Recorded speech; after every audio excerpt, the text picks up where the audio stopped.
This is Trend Following Radio, where great thinking comes alive. Nobel Prize winners, legendary traders, best-selling authors, and the pros that know what drive us irrational human beings. I am your host, Michael Covel. Not filtered, raw, honest. That's my passion.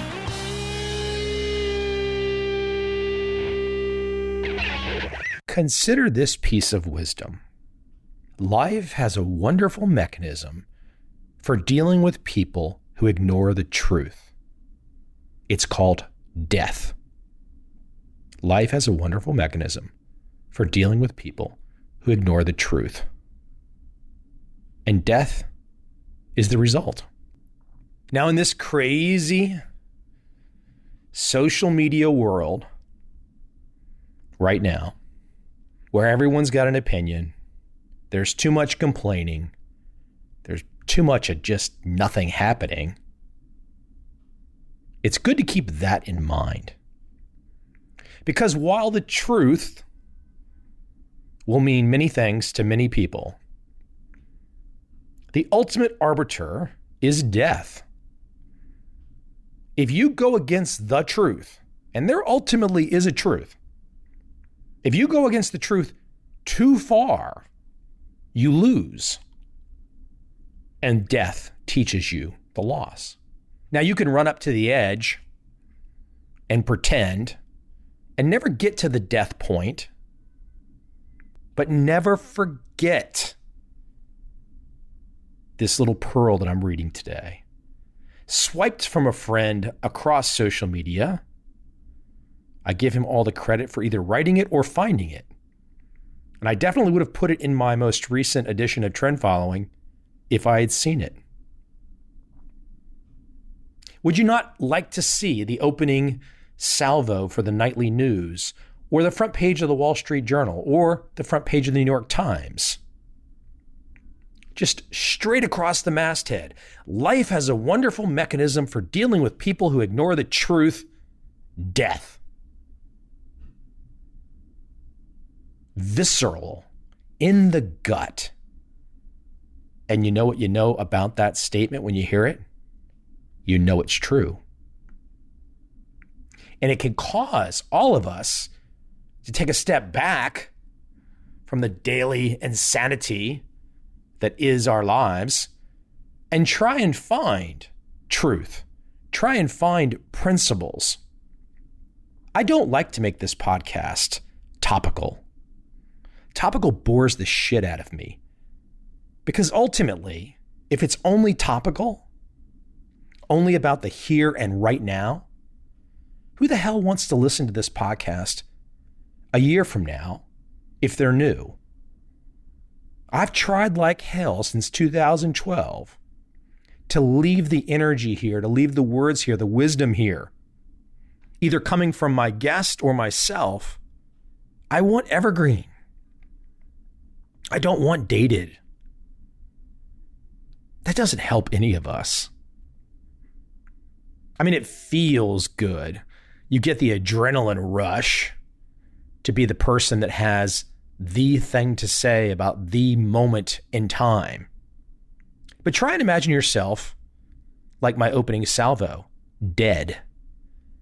What are you going to leave behind? Because we are all leaving something behind now. Social media is allowing us all to leave an intellectual footprint. What will yours be? What will your intellectual footprint be? What do you want generations that come in the years, the hundreds of years, even the thousands of years into the future? What do you want them to know about you? That you are some tiny little person arguing over nonsense? Come on. It's not even satisfying. It's insanity. It's a mental deficiency. It's a mental disease. We really don't want to be there. In the spirit of getting away from all that is current and keeping my messaging at those rock solid principles, I would like to read a little today from a publication titled Speculation as a Fine Art and Thoughts on Life by Dixon Watts. You might say to yourself, who is Dixon Watts? Well, he was the inside philosopher of speculators in New York City, president of the New York Cotton Exchange from 1878 to 1880. Oh, I'm sure some of you just turned the podcast off because there's absolutely nothing you can know or learn from 1878 that's possibly useful to you. Of course, I would not be wasting my time if that was true. But look, this is how some people are. And as the book jacket reminds me, the last 100+ years have changed a lot of things, but the rules of speculation set forth by Mr. Watts are still effective because the rules of speculation are timeless.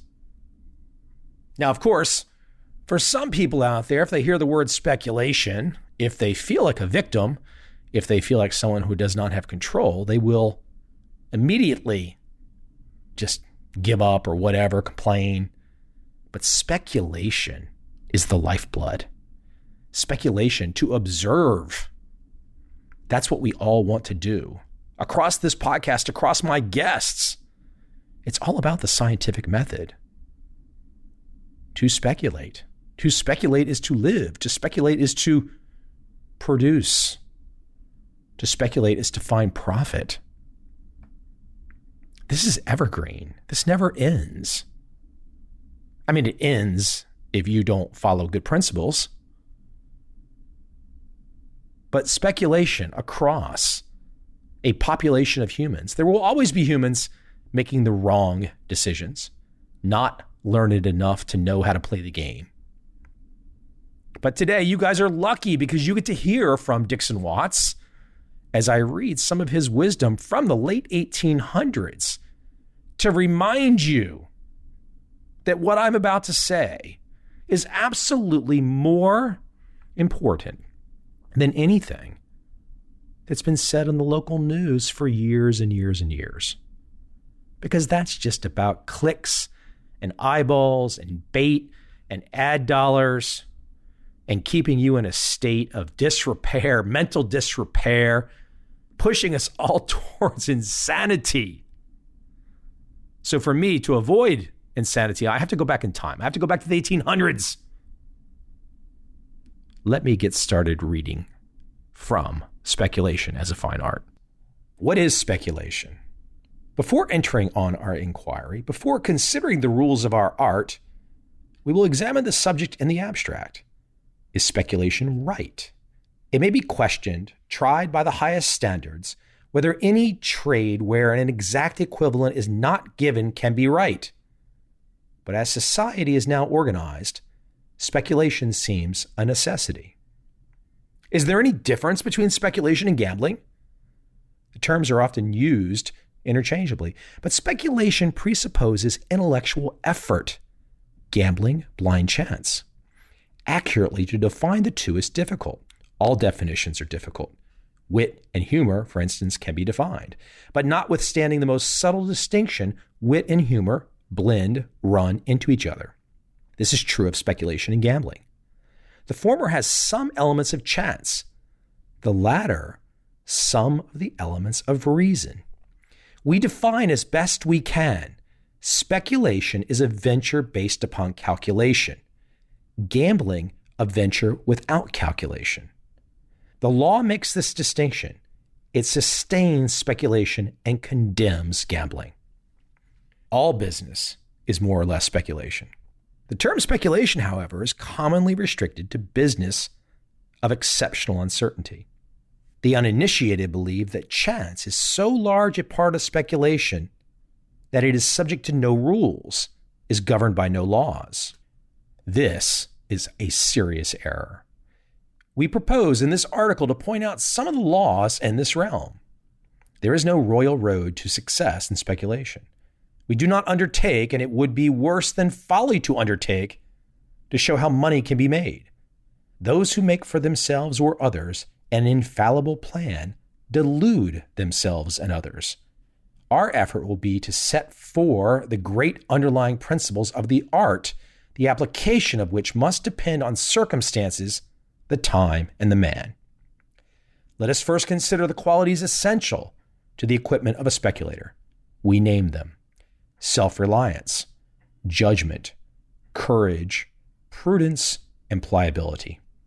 Number 1, self-reliance. A man must think for himself, must follow his own convictions. George MacDonald says, "A man cannot have another man's ideas any more than he can have another man's soul or another man's body."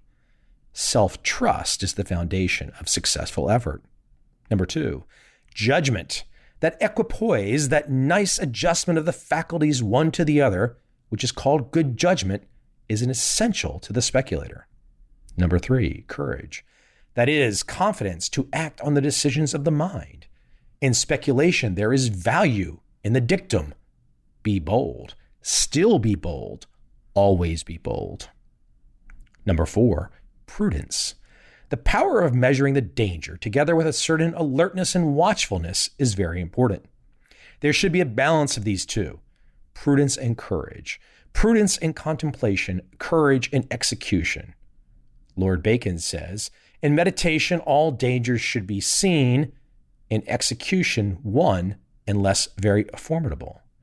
Connected with these qualities properly, an outgrowth of them is a third: promptness.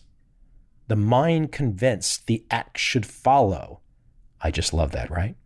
The mind convinced the act should follow. I might even say the act must follow. In the words of Macbeth, "Henceforth the very firstlings of my heart shall be the firstlings of my hand." Think, act promptly. Number 5, pliability. The ability to change an opinion, the power of revision. "He who observes," says Emerson, "and observes again is always formidable." The qualifications named are necessary to the makeup of a speculator, but they must be in well-balanced combination. A deficiency or an overplus of one quality will destroy the effectiveness of all. The possession of such faculties and a proper adjustment is, of course, uncommon. In speculation, as in life, few succeed, many fail. Each department of life has its language, expressive if not elegant, and in dealing with a subject, we must perforce adopt the language of the street. The laws given will be found to apply to speculation of any kind. They are universal laws, but for the sake of clearness, we assume the case of speculation as conducted in one of our exchanges, where they can be best demonstrated. The absolute laws from Dixon Watts. Number 1, never overtrade. To take an interest larger than the capital justifies is to invite disaster. With such an interest, a fluctuation in the markets unnerves the operator. That means you, the trader, and his judgment becomes worthless. Number 2, never double up. That is, never completely and at once reverse a position. Being long, for instance, do not sell out and go as much short. This may occasionally succeed, but it is very hazardous.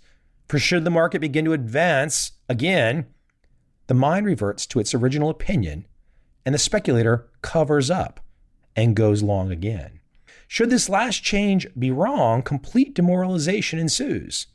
The change in the original position should have been made moderately, cautiously, thus keeping the judgment clear and preserving the balance of the mind. Number 3, run quickly or not at all. That is to say, act promptly at the first approach of danger. But failing to do this until others see the danger, hold on or close out part of the interest. Number 4, another rule is, when doubtful, reduce the amount of the interest or your trade size, for either the mind is not satisfied with the position taken or the interest is too large for safety. One man told another that he could not sleep on account of his position in the market. His friend judiciously and laconically replied, "Sell down to a sleeping point." Don't you love that? Sell down to a sleeping point. People sometimes want all the magical rules. And literally what I've just read is the foundation for all trading success. It's the foundation. Sell down to a sleeping point. Isn't that why Daniel Kahneman got the Nobel Prize? This little publication that I'm reading from the late 1800s, Sell Down to a Sleeping Point. Close to 100 years later, or whatever exact time, that's not my point. But that sell down to a sleeping point, that's behavioral finance. That's behavioral economics. That's it right there. Because if you can't sleep, you're screwed. You're absolutely screwed. You're doing everything wrong. Because no matter how great the rules, no matter how solid the research, if the psych side of the equation, if that's whacked, if that's screwed up, you're toast. There's no chance. In the rear of Dixon Watts' book, he has some aphorisms. I want to read some of his aphorisms from his business and market section. These are just great, absolutely spot on and timeless. Take short views. If you shoot at a near mark, even if your hand shakes, you will hit it. If you shoot at a distant mark and your hand vibrates slightly, you will miss it. When danger threatens, don't stand like a sheep, run like a deer. Imagination is as great a power in business as it is in art and literature or religion. Make your theories fit your facts, not your facts, your theories. Don't storm the fortune of fortune. Lay siege to it. Opportunities are always there, but the opportunist is lacking. Stubborn men don't live long financially. Trust your impulses. They are often a higher reason. Look after the principle. The interest will look after itself. In the business world, as in the physical and moral world, plasticity is life. Rigidity is death. To be greedy is as bad in business as in morals. Learn principles. Facts will then fall into their relations and connections. Quick decisions are the best decisions. When you begin to doubt, begin to get out. And if I was to put that into my terminology, when you begin to fucking doubt, begin to fucking get the fuck out. I don't know where that came from. Thought and act should be hyphened. If a speculation keeps you awake at night, sell down to the sleeping point. Now, I mentioned that one earlier. That's his last aphorism in his business section. But isn't that beautiful? That's why the Nobel Prizes were handed out.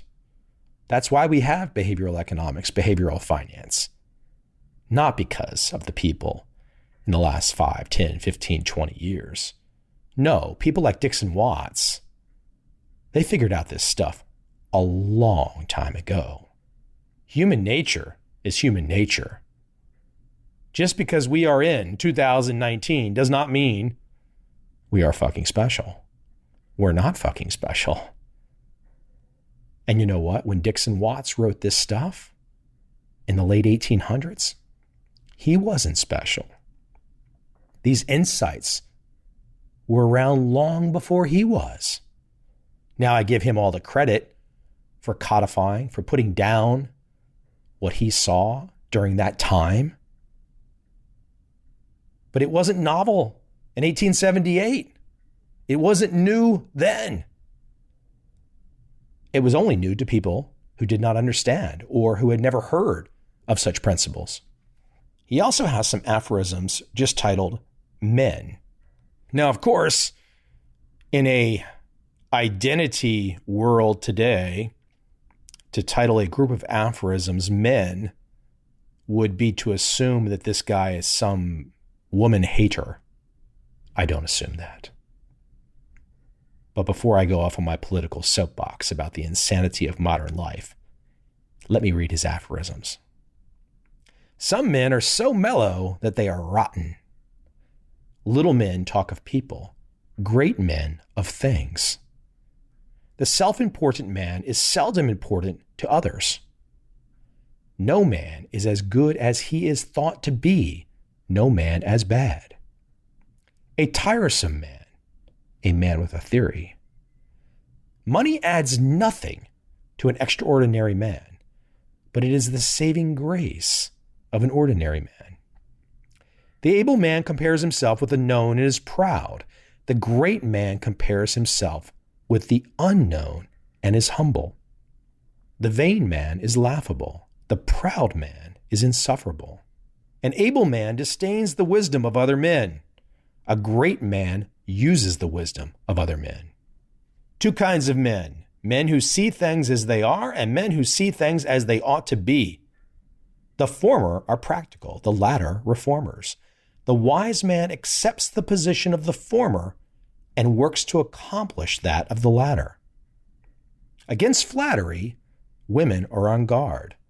Men can be flattered into doing almost anything. Now, is that not so true? Men can be flattered into doing almost anything. Men excuse their vices by enumerating their virtues. The great man is little, the little man great. The difference between them lies in that the great man knows his littleness, but the little man does not comprehend his greatness.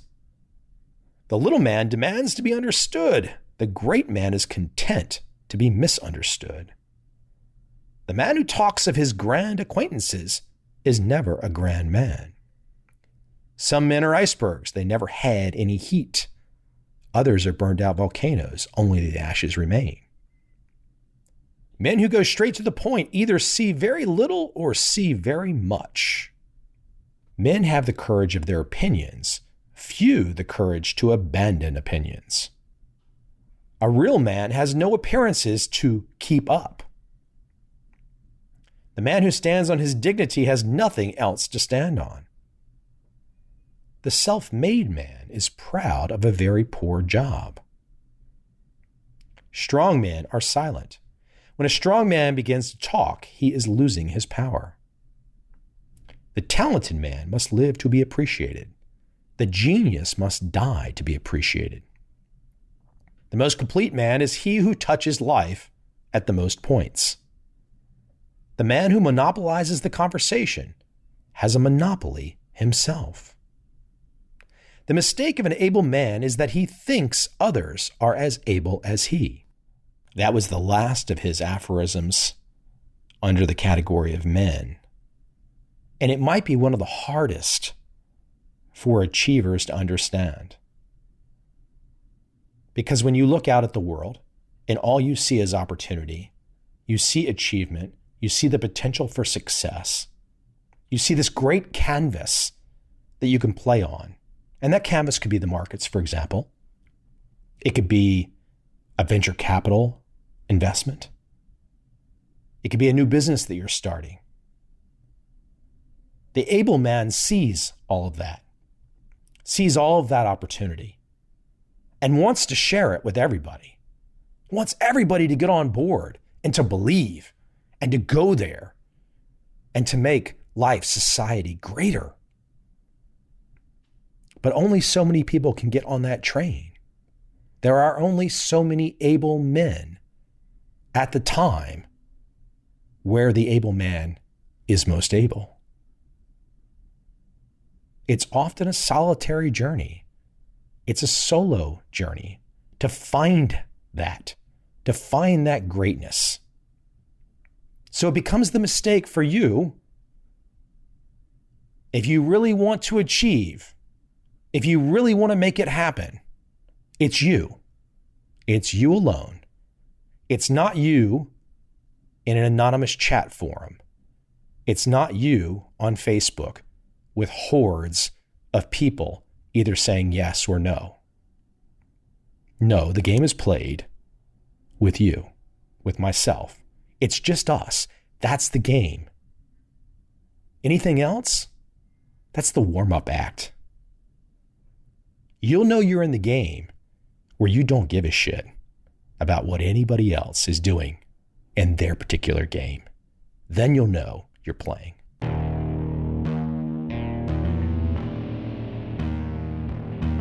I see a time when those awake will understand how to make money in up, down, and surprise markets. Whether new trader or experienced, college student or financial advisor, protecting against a crash or just trying to make a lot of money, trend following offers everyone an answer in uncertain times. To get started immediately, send me an email, michael@covel.com. I will send you the right trend following steps to take along with my free video. But if you want to buy and hold, trust the government and trust Wall Street, this is absolutely not for you.